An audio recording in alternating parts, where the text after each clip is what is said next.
a sunrise, sprinkle it with dew, cover it with chocolate and a miracle or two. The candy man, ooh, the candy man can.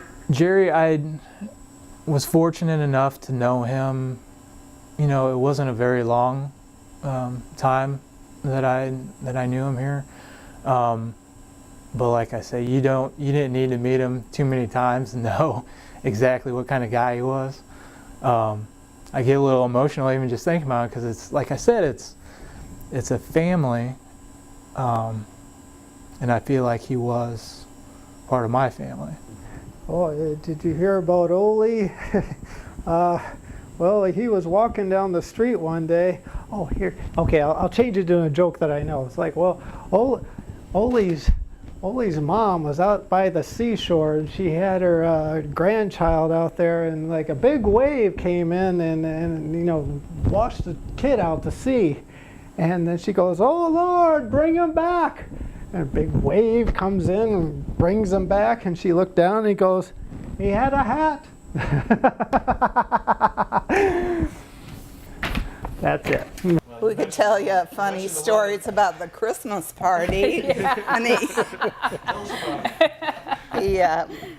he loved to dance, and we all danced. And I remember looking over, and he was on the floor doing the snake. Just thoroughly enjoying himself. Everyone talks about Ole. No one knows the punchline. I think secretly, I think my dad always kind of tried to make it about my mom secretly without saying it. If it involved a woman, nothing degrading, nothing horrible, but just kind of like a ta-da, like a ha-ha.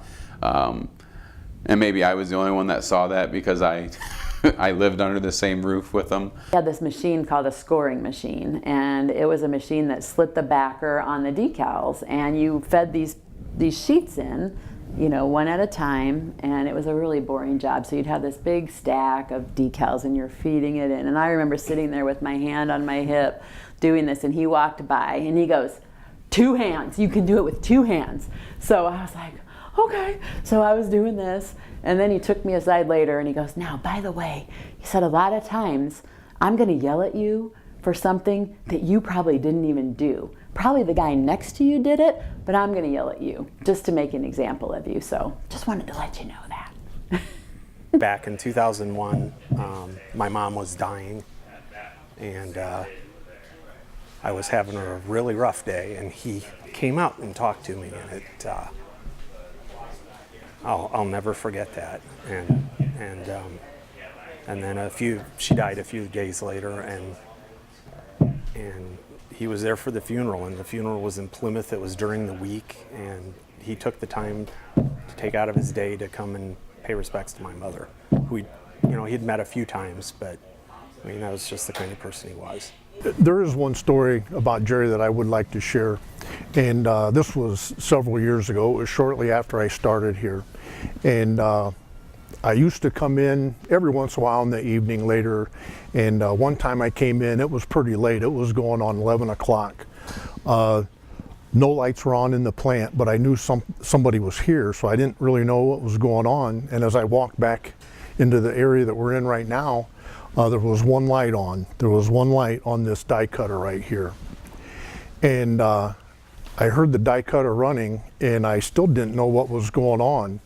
As I walked around the corner, I saw Jerry sitting there. And Jerry was running the die cutter, and he was cutting what we refer to as Jerry Kids. And as you can see from the back of this die, Jerry Kids, it's part of Christ Child, Clothe the Child.